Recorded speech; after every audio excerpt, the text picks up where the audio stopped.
E aí galera, aqui é o Rodrigo e eu já quis ter uma namorada zumbi. Olá, aqui é o Pedro e depois de 5 anos de canal eu não sei como o Rodrigo me aguenta. O contrário também, né? Não sei se é finalmente a palavra certa, mas o HCTV está fazendo 5 aninhos. E é tempo, hein, Rodrigo? Muito tempo, Eu não imaginava, não. Caramba, a gente saiu da pré-adolescência pra adolescência, agora a gente tá entrando na fase adulta já. E aí o HC tá vivo ainda, bicho. Nos altos e baixos, vídeo não vídeo, lançando não lançando, brigas e não brigas. Mas tá aí, tá vivo. É um casamento esse canal aqui, bicho. Pois é, e... Pra mim, tipo, o especial de 4 anos tinha saído semana passada. É, entendeu? muito.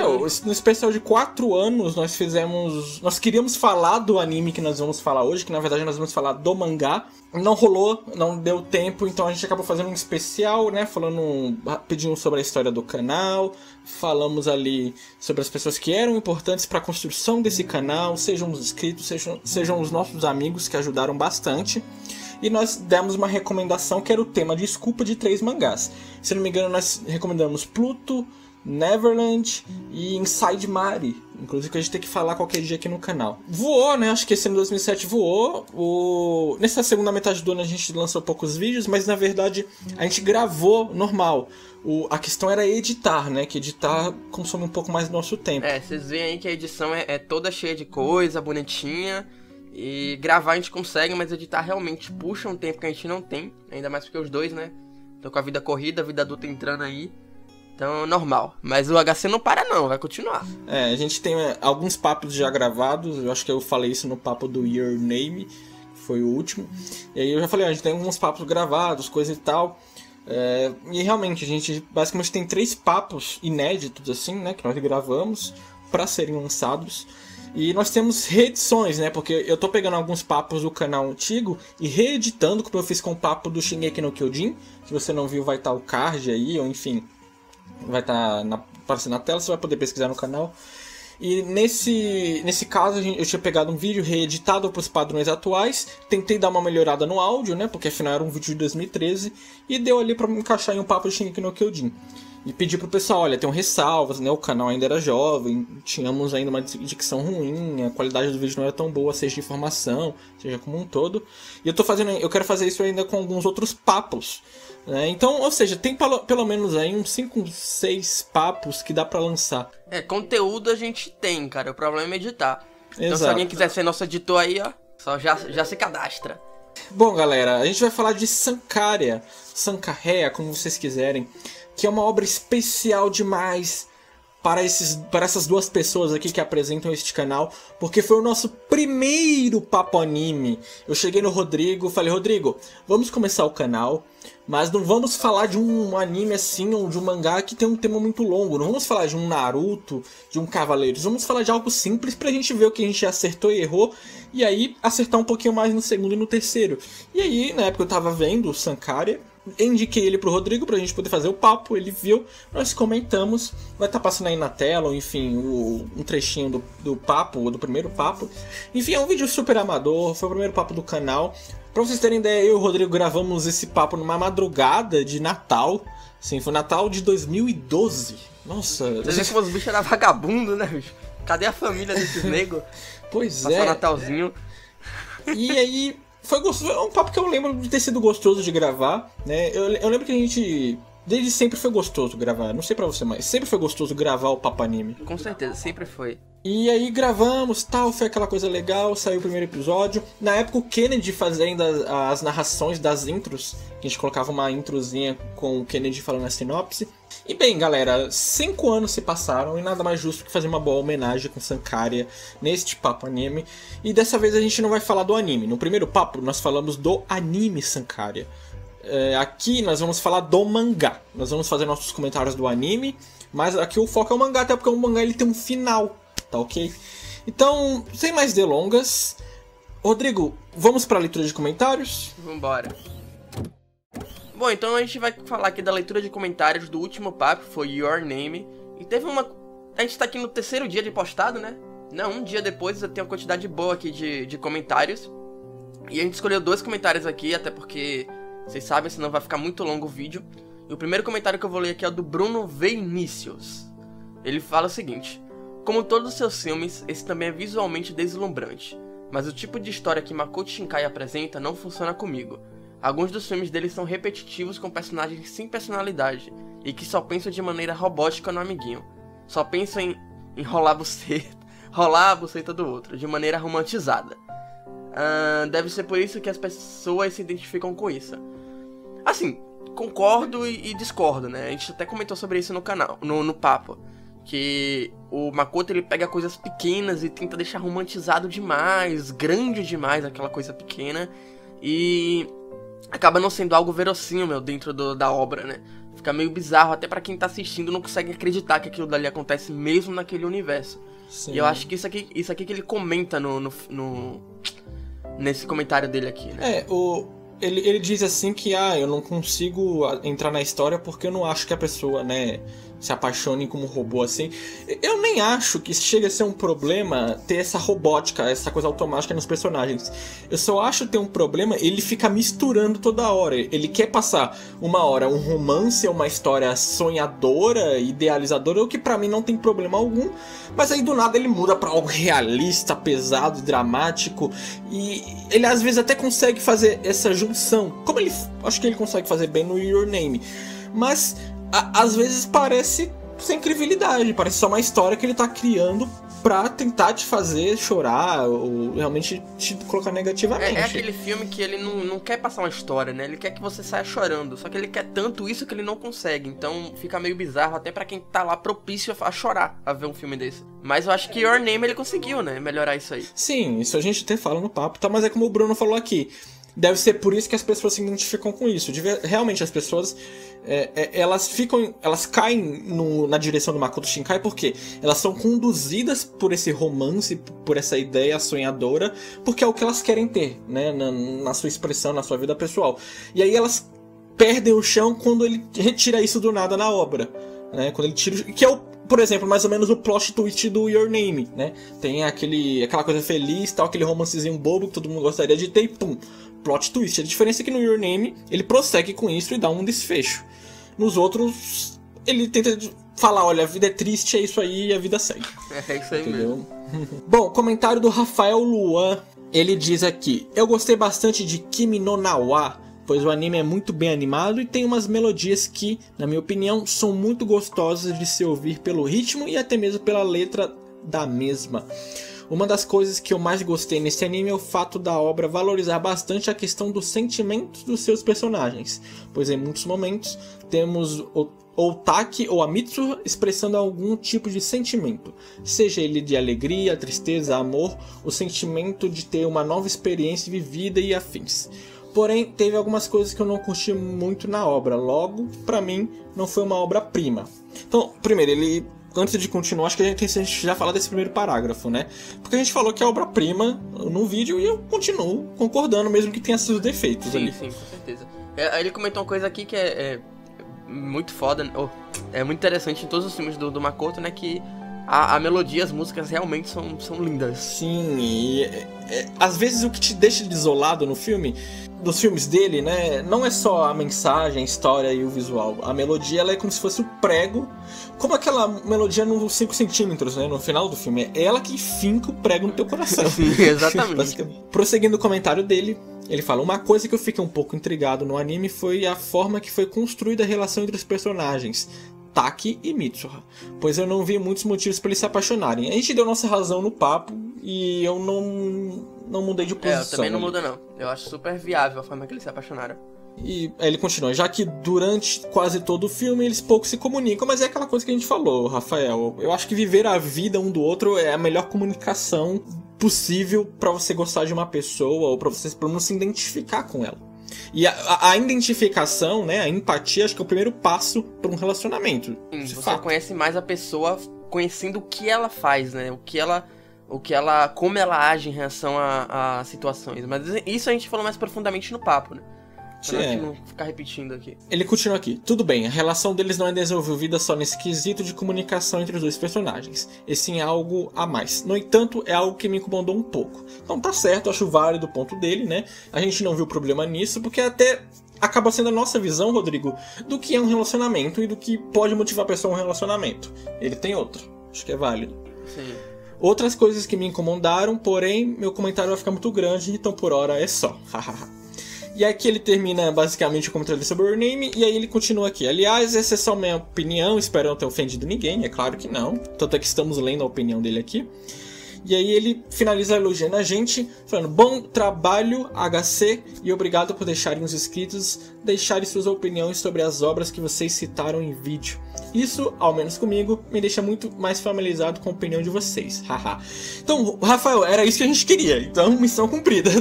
É isso que a gente sempre quer, né? A gente quer que o pessoal não concorde com a gente sempre. A gente quer ver as pessoas discordando, mas apontando seus critérios, né? Então, é uma coisa que eu fico muito satisfeito, na verdade. Então, teve outros comentários aqui. É que a gente não pode ler todos, senão a leitura do papo fica gigante e a gente tem que prosseguir com o nosso especial de 5 anos, ok?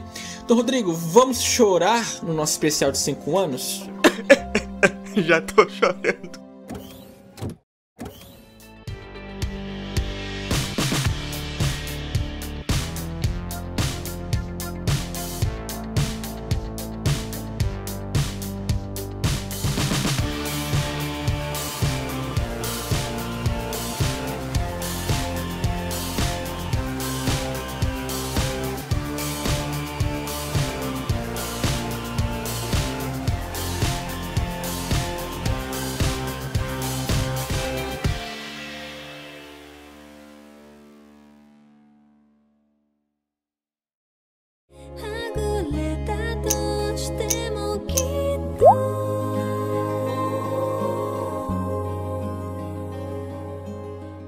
Bom, Sankaria é um mangá, ele tem quantos capítulos? Acho que são 59 capítulos.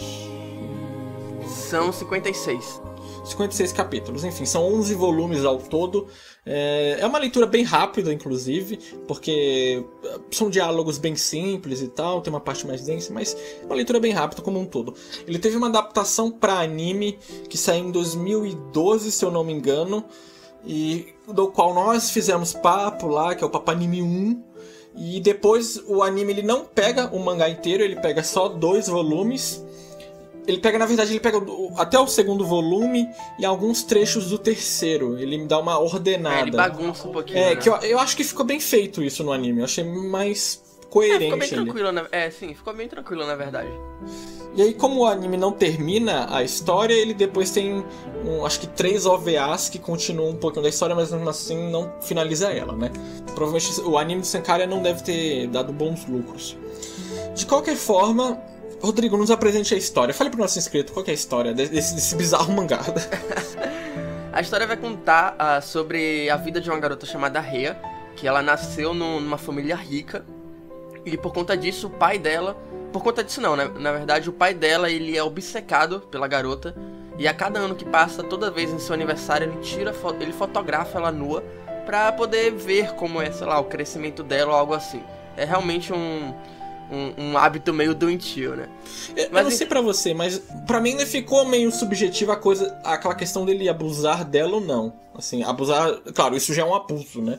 Mas ir além, tipo, sabe, não, acho que não ficou claro, mas também não é totalmente isento.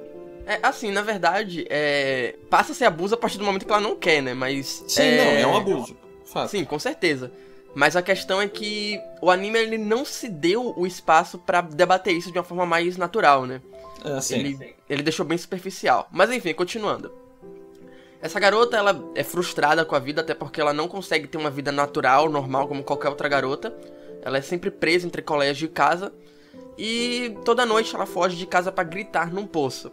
Em contrapartida, perto desse poço tem um garoto chamado Chihiro, que ele é obcecado por zumbis e tá sempre querendo ressuscitar um gato dele que morreu recentemente. Eventualmente eles começam a conversar e acabam descobrindo a ressurreição, né? Depois de um tempo ela acaba morrendo e bebendo essa poção e vira uma zumbi. E aí o anime é um garoto com uma garota zumbi que é completamente uma concepção diferente, né, de zumbis do que a gente tinha na época. Sim, que foi o chamativo da obra, né? O protagonista ele é fascinado por zumbis, né? E o que chamou a atenção lá em 2012 pra fazer esse papo era que ele era uma obra de zumbi diferente, porque, como deu pra perceber, o fato da Rhea ser uma zumbi é só uma desculpa. O foco é a vida que ela vai levar a partir dali. Em segunda vida, na verdade, né? O irônico é que a Rhea precisa morrer e virar um zumbi pra viver livremente, né? Então, parece ser uma trama bizarra de terror e tal, mas na verdade ele é um mangá de comédia romântica com elementos dramáticos, né? Na verdade, uma coisa que incomoda um pouquinho, até se você parar pra perceber quando você lê o mangá, é que zumbi não faz diferença no mangá. Se eles tivessem colocado alguma outra coisa ali que fizesse ela ficar com ele, eles poderiam substituir boa parte do mangá e tornar numa história de uma garota que começa a viver depois do seu pai conseguir depois de conseguir a liberdade do seu pai, né? E como a história fala de uma nova vida pra Rhea, onde ela poderá, enfim, ter uma vida normal, entre aspas, vocês podem ter noção que a proposta da obra é ser um total slice of life sobre problemas do cotidiano, com esse toque sobrenatural, apenas, né, pra ficar ali como desculpa no roteiro, como o Rodrigo acabou de falar. O protagonista, nesse contexto, por ele ser fã de zumbi e tal, acho que também a questão do zumbi ela tá pra meio que um fanservice, né, de tentar atrair leitor, porque provavelmente alguém deve ter empatia com ele, seja pela empatia em ter uma namorada zumbi, ou seja, empatia por gostar de zumbis, né? Que na verdade naquela época zumbi estava super em alta, né? The Walking Dead. Tinha acabado de nascer nessa essa história de zumbis. Então acho que colocar um personagem que queria uma namorada do zumbi traria muita gente que estaria com a mesma vontade que ele ali, né? Querendo ter uma namorada zumbi ou algo assim. E já emendando, porque a gente puxou o protagonista, vamos falar dos personagens, que são basicamente todos fraquíssimos, né?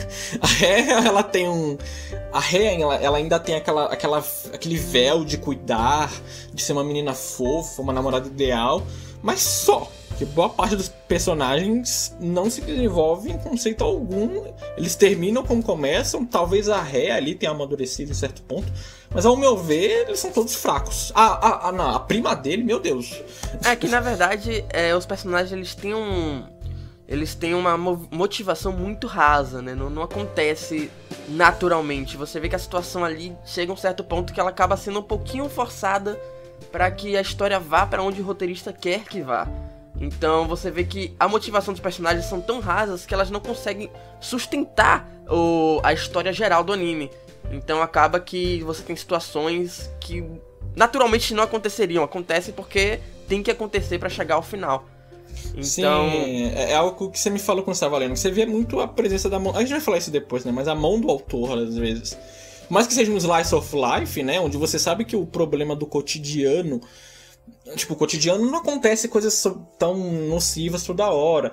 É realmente uma coisa fraca e tal, mas é uma história de ficção e a coisa precisa, né, engrenar e desenrolar uma história. Exatamente. E aí a gente pode falar do Chihiro, né, que é o protagonista. Ele é só um...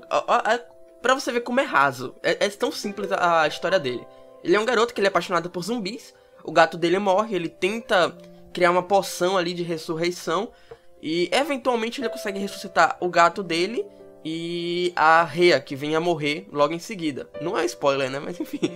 Não, até porque eu acho que acontece no comecinho, episódio 2, 3, e isso tá na sinopse, gente. Ela morre pra virar zumbi. Ninguém vira zumbi vivo, tá? Não sei se vocês sabiam disso, mas vocês estão sabendo agora. E aí, a Rhea vira zumbi, passa a viver com ele, e é isso aí. Vida cotidiana tentando tratar da zumbi. Essa é a história do Chihiro, na verdade. No começo, algo que me incomodava bastante era o fanservice, que depois ele vai... Não no anime ele é bem mais atenuado, mas no mangá tem um fanservice, e ele vai crescendo, né? Durante a obra, realmente tentando descaradamente fisgar um leitor ali. A prima dele serve só pra isso, né? Basicamente. A prima dele não tem muita função na série, né? Ela é uma garota que é apaixonada por ele pra fazer um trio amoroso ali. E só. Ela não tem nada. Ela joga tênis. Ela não tem uma motivação, um motivo pra estar ali. Na verdade, se você tirá-la da série, ela não só pode ser substituída por qualquer um, como também não vai fazer diferença nenhuma na história. É engraçado que nos volumes encadernados, né, que esse mangá saiu aqui no Brasil pela Panini. E aí, no final de cada volume tinha uma sessão de perguntas dos fãs para o autor. Aí tem uma pergunta, acho que o fã perguntou assim, por que o protagonista, que é o Chihiro, nunca aparece na capa? E aí ele responde que Bom, se eu colocar ele na capa não vai vender, eu preciso deixar fanservice na capa pra vender. Ou seja, é ridículo ao ponto do autor falar: eu preciso do fanservice e eu uso ele pra enganar idiota, entendeu? É quando você vê que a obra não se vende, né? Não, sabe outra coisa que é cômico de ridículo? É o pai dele deixa todo mundo viver ali na casa. Chega uma estrangeira e vai vendo. Na real, isso aí tem uma explicação, né? Ele fala que o lugar que eles moram era um hotel, não sei como é que fala lá no Japão, mas era um lugar onde eles acolhiam pessoas. E já tinha um tempo que não acolhiam pessoas, então... Rodrigo, desculpa de roteiro total, isso, tipo... Não, óbvio que é desculpa de roteiro, né? Óbvio que é desculpa de roteiro, mas eles tentam justificar ali. É algo bem raso, bem bestinha, mas rola, né? Ela não simplesmente vai pra lá e começa a morar lá. Como acontece muito mangá e anime por aí, né? Vamos combinar. Sim, tá aceito. Já que a gente já meteu o pau aqui na obra, vamos falar o que a gente gosta em Sankarea. Bom, o forte é o ambiente, né? A ambientação, que era o forte do anime, com certeza do mangá também é. Eu acho que o ambiente ele é tranquilizador, ele é reflexivo, ele é apaixonante. Ele tem aquele ar de pensar na dor simples do cotidiano, que é aquela situação que a Rhea tá passando. Como a vida de todos ali é bem pacata, e o drama da Rhea se interliga com essa tranquilidade, né? Além de ser uma obra que tem um vínculo pessoal com o nosso canal, então a gente tem um carinho por ela. Mas basicamente é isso, a ambientação e algo que a gente poderia falar depois é que, assim, por mais que os personagens não evoluam, a relação entre eles de certa forma evolui, né? Dentro dessa dor, desse ambiente tranquilizador. E uma outra coisa que eu acho muito interessante é como o autor escolheu falar sobre zumbis, né?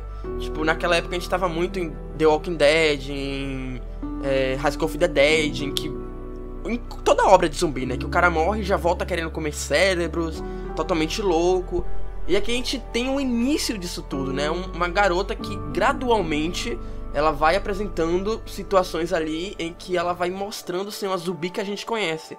Então eu, Rodrigo, achei muito interessante a gente ver obviamente não no contexto que a série coloca, porque ela é bem rasinha, mas eu acho muito interessante como é colocado um zumbi inicial, né? Tipo, como a degradação do cérebro zumbi começa até ele virar aquele zumbi louco por cérebros, carne, e só ir pra frente e não fazer nada. Eu achei isso muito bacana e eu acho que é um ponto forte, assim, que eu realmente reparei bastante. E eles fazem questão, né, de estar sempre lembrando disso aí e fazer com que isso vá acontecendo gradualmente mesmo.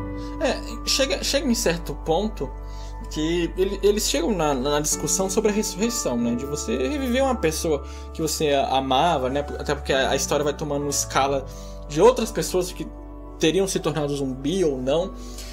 E isso me lembrou muito aquele capítulo do Fragmentos do Horror. Nossa, eu ia falar isso, bicho. Então, que é o Breve Adeus, né? Você quer comentar, então, do Breve Adeus? É isso, o Breve Adeus é um capítulo muito massa, porque é uma pequena família ali pacata, né? Uma pequena parte. É uma pequena família ou vários grupos que fazem isso? É uma família grande, né? Que mora em uma grande mansão. É, uma família grande, eles conseguem voltar as pessoas que morreram. Só que elas vivem normalmente ali como fantasmas e eventualmente elas voltam a desaparecer. Então isso faz com que as pessoas elas consigam se despedir de uma forma mais preparada, né, com aquela pessoa. Não é simplesmente morrer e ela não conseguir dizer aquelas últimas palavras e afins. Eu acho que o Sankara ele consegue trazer isso aqui, só que de um pensamento diferente. Porque enquanto no Fragmentos do Horror você tem um ente querido que ele volta, ele tá vivendo com você ali normalmente e depois ele vai desaparecendo naturalmente, no Sankara você tem a degradação da memória daquela pessoa. Então você ressuscita a pessoa, ela volta como zumbi normalmente, como uma pessoa normal, e a cada dia que passa ela vai degradando mais o cérebro, o corpo, a forma de pensar, até o momento dela ser uma pessoa, um ser, né, completamente irracional. Então acho que esse debate é muito interessante porque não é só ressuscitar, né?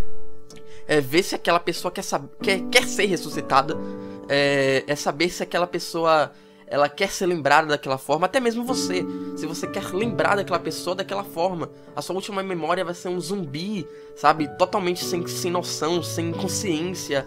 Então, às vezes você quer ressuscitar porque você quer ver aquela pessoa novamente, mas você não pensa que talvez quando ela morrer ela vai sair de uma forma bem pior do que ela foi da última vez. O Chihiro fala isso muito com a questão do Babu, né? Porque a Rhea expressamente ela quer ter a chance de ter uma segunda vida. Mas o Babu, ele não sabia se o Babu queria ou não. E vem da nossa concepção que a morte é uma coisa que a gente não se prepara, né? É um fim absoluto, é um tabu pra gente, né? É uma coisa que a gente não... É errado falar sobre morte. A pessoa já fala, sai pra lá, não fala sobre isso. Dá logo os toques na madeira, né? Então a morte na nossa cultura, ela é algo fechada, né? E o breve adeus do Fragmentos e o Sankara, ele me faz lembrar dessa questão de o momento pra despedida, ele tem que ser feito em vida, né? Ele tem que ser feito todo dia. Você tem que tratar, fazer o seu melhor ali com aquela pessoa todo dia, porque amanhã pode ser o último dia, o dia dela ou não. Eu sei que é meio utópico tentar aplicar isso sempre, mas tenta se policiar, né? Eu pelo menos tento fazer isso, me policiar, tratar as pessoas ali que eu gosto de uma forma mais correta, evitar aquelas coisas que eu tô vendo que não tá sendo legal e, poxa, essa pessoa eu posso perder a qualquer momento. Então, você tem que ter uma noção básica, uma noção que a morte é algo natural da vida. Ela não é nenhuma grande tragédia, pra falar a verdade. Ela é uma invariável da vida. E se você acha que é uma grande tragédia, é só olhar os bichos à sua volta, né? Como é frágil, né?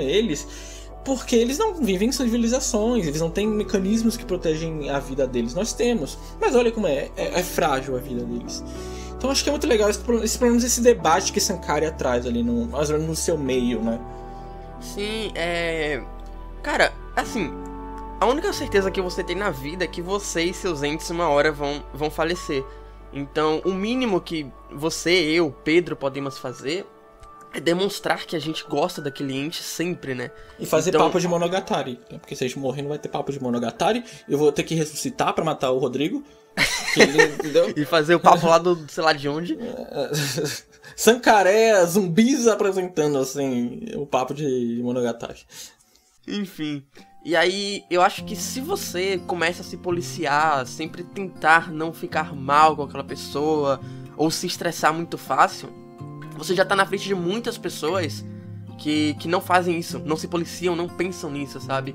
Elas simplesmente esquecem desse tabu que a nossa cultura consegue colocar nas pessoas de que isso é uma tragédia ou algo assim. É natural, cara, então eu acho que você sempre tem que estar se policiando mesmo, porque a partir do momento que você começa a brigar com aquela pessoa e pensa, putz, pode ser o meu último momento com ela, você já tá na frente de tanta gente que você nem imagina. Você já tá se policiando de uma forma que vai ser benéfico pra você e pra aquela pessoa. E quando você pensar, as pessoas ao seu redor vão estar sempre fazendo a mesma coisa. Eu lembro de um professor meu que falava assim, galera, o que vocês fariam nos seus últimos... hoje esse é o último mês da sua vida, o que você queria fazer? Faz uma lista aí. Aí a galera fazia uma lista. Aí ele falou, olha... Agora pensem que vocês não vão morrer e façam tudo isso agora, sabe? Era super interessante esse exercício. Às vezes eu fico pensando assim, tanto com coisas pra fazer, coisas que eu gostaria de assistir, coisas que eu gostaria de ler, coisas que eu gostaria de concretizar, e eu penso, olha, antes de morrer eu tenho que fazer isso, isso e isso. Mas, poxa, eu posso fazer tudo isso agora, né? É interessante, eu tento me ordenar, fazer direitinho, e é um exercício gostoso que eu recomendo vocês fazerem. Mas a gente tá saindo muito do papo, é uma discussão realmente que faz a gente viajar. Então, bom, aqui a gente terminou nossa área sem spoiler sobre Sankara. Pula pro tempo que tá aí na tela ou na descrição, caso você não tenha lido a obra ainda, porque a gente vai falar do seu final. E se você leu, fica aqui com a gente, se não, só fazer o pulo que tá aí na tela, beleza? Vamos lá.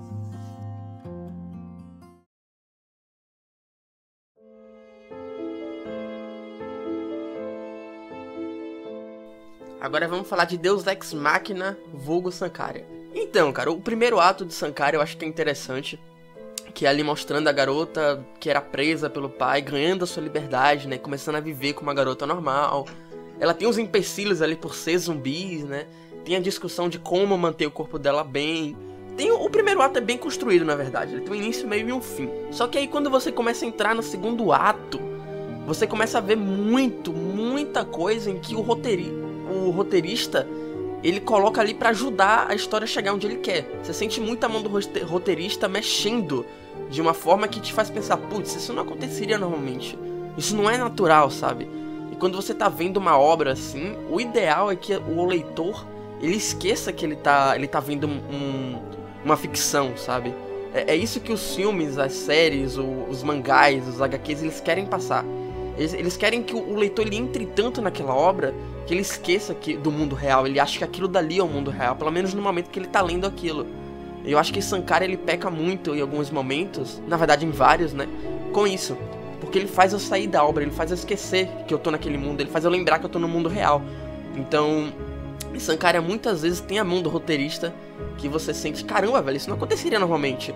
Tipo, do nada ela decidir pra outro país, sabe? Sem motivo nenhum, sem questionamento nenhum. Por mais que existam conflitos... Uma coisa que eu ficava angustiado durante a obra. Existiam os conflitos entre os personagens, mas eles não cresciam a partir deles. Assim, eles continuavam a mesma coisa.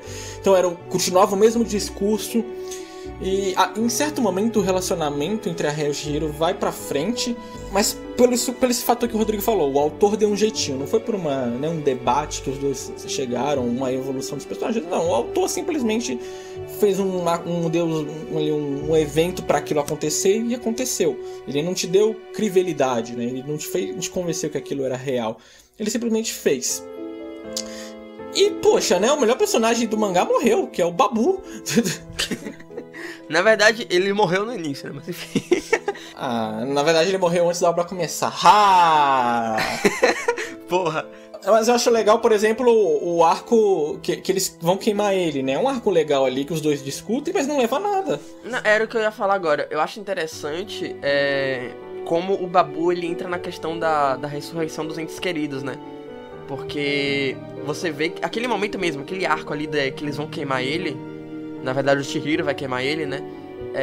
É um arco que ele se pergunta, putz, será que ele quer isso? Será que ele quer continuar sofrendo? Eu não tô sendo egoísta trazendo ele de volta?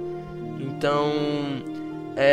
E aí a Rei, ela vem, né? Ela tenta salvar o Babu e fala... ela deixa isso explícito, né? Se você não quer salvar ele, imagina quando eu estiver nessa situação. Você vai desistir de mim tanto quanto desistiu dele. Tem essa discussão, tem esse pensamento dos dois, só que... no capítulo seguinte já é esquecido praticamente, sabe? Ele começa, o Babu tá vivendo, o Babu tá natural e tal, mas aquilo dali não amadurece os personagens. Não torna eles uma pessoa melhor, não faz ele se questionar futuramente sobre isso. Ainda mais quando a Rhea, né, tá louca já.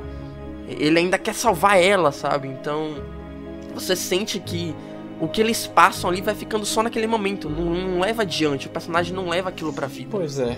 Infelizmente, né? E aí o ato final em si, eu não diria que o final me desapontou, eu só não fiquei surpreso que ele foi ruim, né? Tipo, porque Sankara é uma obra que é mediana pra bom, né? Algo legal, e depois ela vai decaindo, ela vira algo mediano. Aí ela vai ficando algo mediano pra ruim, e aí ela sobe um pouquinho pra ficar regular. Ela basicamente é isso. É o que eu falei, né? O primeiro ato é bem construído, ele tem um início, meio fim. O segundo ato ele já começa a dar uma decaída. O terceiro ato é bizarro, cara. Uma coisa que eu lembrei agora de comentar é que no segundo ato tem eles vão pra Zoma, né? E aí tem o vilão lá e tal. Tem uma construção no vilão, na verdade, né? Tem até você consegue ver o vilão ali, ele sendo presente na obra, ele trazendo momentos em que a gente sabia que ia acontecer, mas você vê que o vilão ele tem uma motivação pra isso. Meio jogado ali, mas ele tem. Só que aí, simplesmente eles matam o cara de uma forma bem sabe? Você não sente que foi real aquela morte natural, sabe? Ele só morreu. Porque ele tinha que morrer pra história dar continuidade ali da forma que o roteirista queria. O pior foi o pai dela. Não. E aí tem no último ato tem o pai dela, né, cara? Que ele vai embora no final do primeiro ato e volta, acho que no penúltimo capítulo, né? Pra nada. Ele aparece ali pra salvar o Babu, só. Galera, minha conclusão final sobre Sankara. Então, saindo aqui da área de spoilers, né? Acho que no final o maior pró da obra é a sua ambientação, a forma com que ela passa uma angústia e dor aos poucos naquele clima calmo e sereno da cidade e da vida dos dois personagens. Parece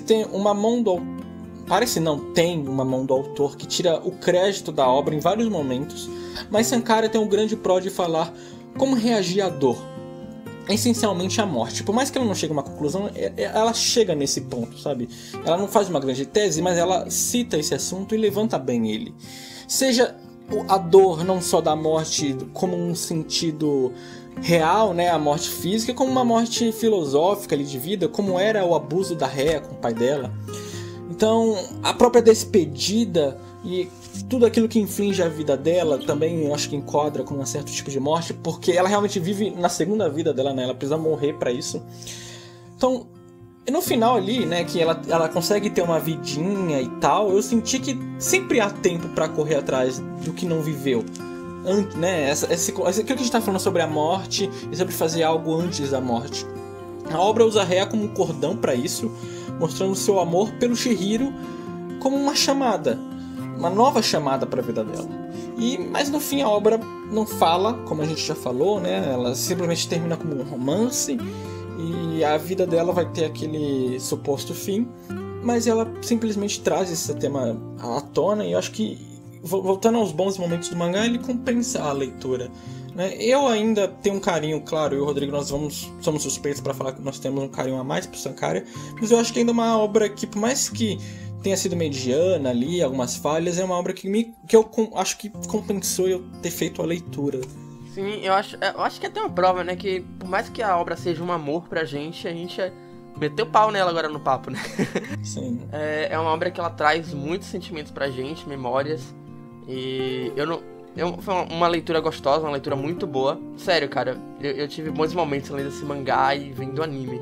Galera, a opinião de vocês é sempre bem-vinda aí. Lembrando que a gente sempre faz leitura de comentários. Enfim, um peso livre, né? Finalmente refizemos esse papo com uma qualidade da qual ele merecia.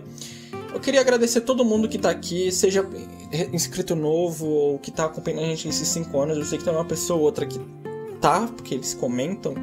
Eu sei que se vocês pedem muitos papos, então a gente tem que atender a demanda. Obrigado vocês aí que estão assistindo esse vídeo até aqui. Deixem o seu joia. São 5 anos e a gente espera que venha muito mais. Eu queria agradecer também ao Rodrigo. A gente sempre agradece os inscritos, os amigos, mas eu queria agradecer ao Rodrigo por estar engajado comigo nesse projeto. Como ele mesmo falou, é um casamento. E ele está aqui comigo. Então, quando você não tem muito tempo, quando você tem uma vida correndo, né? Porque a vida tem variáveis e ainda assim a gente consegue gravar, é algo que nos torna felizes. É um trabalho que a gente gosta de fazer, independente de visualização, likes, né? A gente gosta muito de interagir com vocês, mas é algo muito gostoso de se fazer. Então eu queria, nesses 5 anos de canal, eu não vou agradecer só inscrito e amigos. Eu quero agradecer você, Rodrigo. Pô, cara, é isso aí, né? São 5 anos de canal, como eu falei, você repetiu aí, é um casamento, a gente já tá...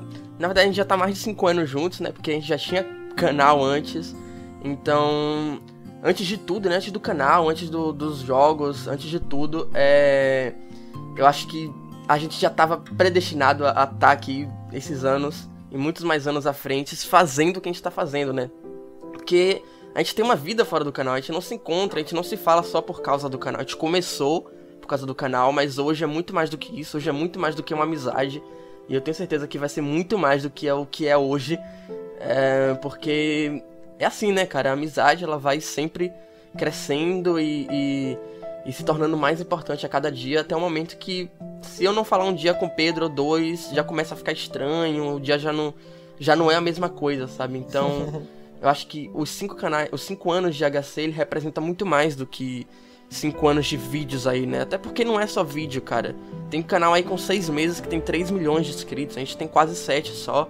7 mil, no caso. Mas a gente bota nosso coração aqui. A gente bota nossos sentimentos. Então, eu tenho certeza que nosso canal, ele tem muito mais... um conteúdo muito mais sincero do que muitos canais por aí. E não é porque a gente gosta das obras ou porque a gente só acredita no que a gente faz. Mas é porque a gente tem uma amizade muito forte, muito duradoura atrás dos papos e atrás dos nossos comentários. A gente acredita no outro, a gente confia no outro do que a gente tá falando.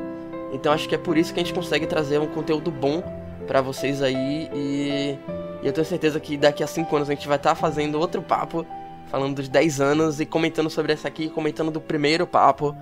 Porque não vai acabar, bicho, isso eu tenho certeza. Por isso que eu tô agradecendo a você aí também, porque tem que ter paciência pra me aguentar também, viu, bicho? Que não... Cada dia que passa, a amizade cresce, mas a vontade de ver anime vai caindo, mas a gente vai vendo porque a gente gosta de qualquer jeito, né, bicho? Cara, muito obrigado por esses anos de parcerias, que novos venham, né? Como eu falei no papo antigo, eu e o Rodrigo, Moramos no papo de 4 anos, né? Nós moramos em cidades diferentes, coisas e tal, mas ele já veio aqui em casa e tal. Enfim, então basicamente pessoa da família. Façam um comentário de vocês aí sobre Sankara, sobre o canal, o que vocês quiserem. E deixem aí sugestão de papo que vocês quiserem também no seu comentário, né? E quem concordar com o comentário do Koganinha, dá aquele like, a gente vai saber que aquela obra é mais pedida. Tudo bem? Nada muito complexo, até porque a gente não quer fazer nenhuma grande votação, tá bom? Espero que vocês tenham gostado desse vídeo. Até a próxima. Tchau! Tchau!